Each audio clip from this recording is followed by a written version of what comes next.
Morning बच्चों। Class 8 chapter 10th नीति वनम नीतम। नीति नवनीतम का मतलब होता है बच्चों सदाचार को व्यक्त करना। हमारे जो सदाचार है, हमारे अच्छे विचार हैं, उनको इस श्लोक में व्यक्त किए गए हैं। प्रस्तुत पाठ मनुस्मृति के कतिपय श्लोकों का संकलन है जो सदाचार की दृष्टि से अत्यंत महत्वपूर्ण है। यहाँ माता पिता तथा गुरुजनों का आदर और सेवा से प्रसन्न करने वाले अभिवादनशील मनुष्य को मिलने वाले लाभों की चर्चा की गई है। इसके अतिरिक्त सुख दुख में समान रहना, अंतरात्मा को आनंदित करने वाले कार्य करना, इसके विपरीत कार्य को त्यागना, सम्यक विचारोपरांत तथा सत्य मार्ग का अनुसरण करते हुए कार्य करना आदि शिष्टाचारों का उल्लेख भी किया गया है।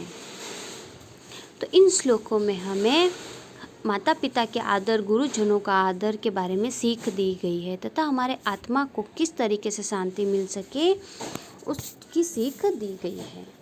पहला श्लोक देखिए। अभिवादनशीलस्य नित्यं वृद्धोपसेविनः चत्वारि तस्य वर्धन्ते आयु विद्या यशो बलम्। अभिवादनशीलस्य यानी अभिवादन करना चाहिए।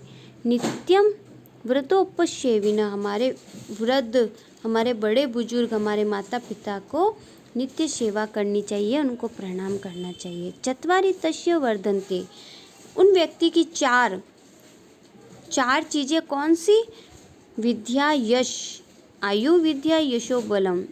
विद्या, यश और बल से ये सारी चीज़ें अपने आप बढ़ती है। जो व्यक्ति अपने माता पिता को नित्य प्रणाम करता है, बड़े बुजुर्गों की सेवा करता है, उस व्यक्ति की आयु, विद्या, यश और बल ये चार चीज़ें अपने आप ही बढ़ जाती है। दूसरा देखिए। यम माता पितरौ कलेशम सहते संभवते नृणाम न तस्य निष्कृतिः शक्याः कर्तु वर्षशतैरपि। यानी यम माता पितरों मनुष्य के जन्म के समय जो कलेशम सहते संभवते नृणाम जो कष्ट माता पिता सहते हैं, न तस्य निष्कृतिः शक्या कर्तु वर्षशतैरपि उस कष्ट को 100 वर्षों तक भी हम नहीं चुका सकते हैं। कहने का तात्पर्य है कि मनुष्य के जन्म के समय जो कष्ट माता पिता सहन करते हैं, उन कष्टों का हम 100 वर्षों तक भी उनका कर्ज नहीं चुका सकते हैं। तो इसीलिए हमारे जन्म के समय माता पिता ने हमारे बहुत कष्ट सहन किए हैं, तो हमें इस रूप में उनका आदर सम्मान करना चाहिए। यही उनके लिए बहुत बड़ी बात होती है। तयो नित्यं प्रियं कुर्यादाचार्यस्य च सर्वदा तेष्वेव त्रिषु तुष्टेषु तपः सर्व समाप्यते। त्रयो नित्यम यानी उन दोनों का सदैव, प्रियम कुर्यादाचार्य न सर्वदा यानी सदैव किसका? गुरुजनों का, और प्रिय करना चाहिए माता पिता का। उन तीनों तेष्वेव त्रिषु यानी उन तीनों के, तुष्टेषु तपः उनके संतुष्ट होने पर हमारी तपस्या समाप्त हो सकती। तप यानी तपस्या समाप्त हो सकती है। सर्व समाप्ते तभी हमारी तपस्या समाप्त हो सकती है।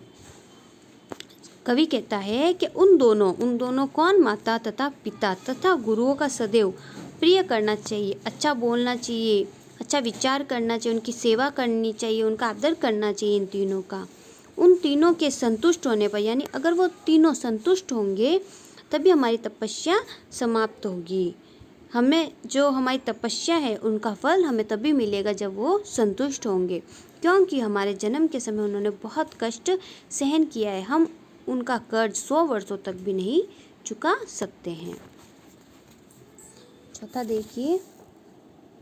सर्व परम वंशम दुखम सर्वमात्मवश्यम सुखम एतद्धि त्रिधात्म समावेन लक्षणम सुखम दुखयो। सर्व पर वशम दुखम यानी सब कुछ अपने वश में होना चाहिए, सुख और दुख।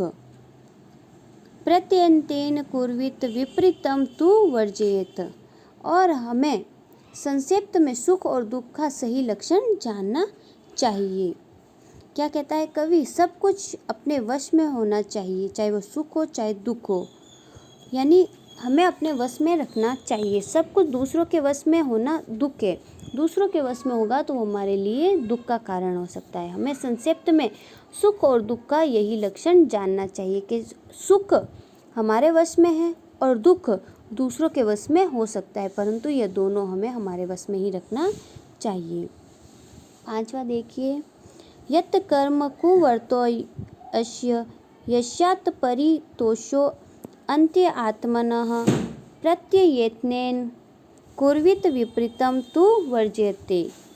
यानी यत् कर्म, जिस कार्य को करते हुए, कुर्वतो अस्य अंतरात्मा को संतुष्टि, अशात परितो अंतरात्मनः, हमारी अंतरात्मा को संतुष्टि मिलती है, तत्प्रियन्ते कुर्वित, उसके विपरीतम तु वर्जते, उसके विपरीत कर्म का परित्याग करना चाहिए।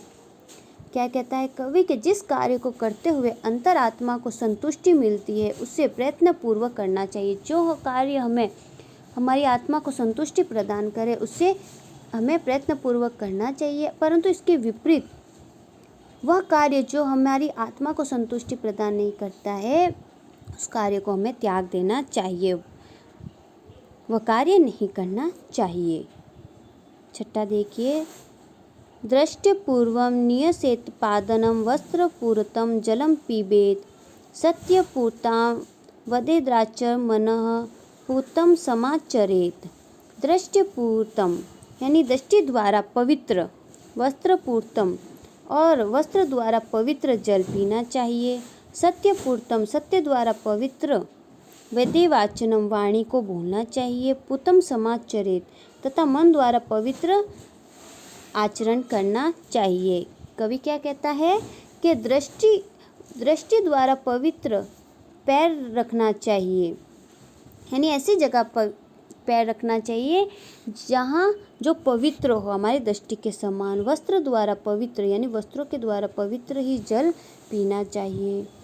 सत्य द्वारा पवित्र यानी सत्य के द्वारा पवित्र ही हमें वाणी को बोलना चाहिए, और मन द्वारा पवित्र ही आचरण करना चाहिए, दूसरों के साथ उसी तरीके से व्यवहार करना चाहिए जिस प्रकार का हमारा मन है। तो इस तरीके से इन 6 श्लोकों में हमें हमारे माता पिता गुरुजनों का आदर तथा हमारे अंतरात्मा को आनंदित करने वाले कार्यों का विवेचन किया गया है।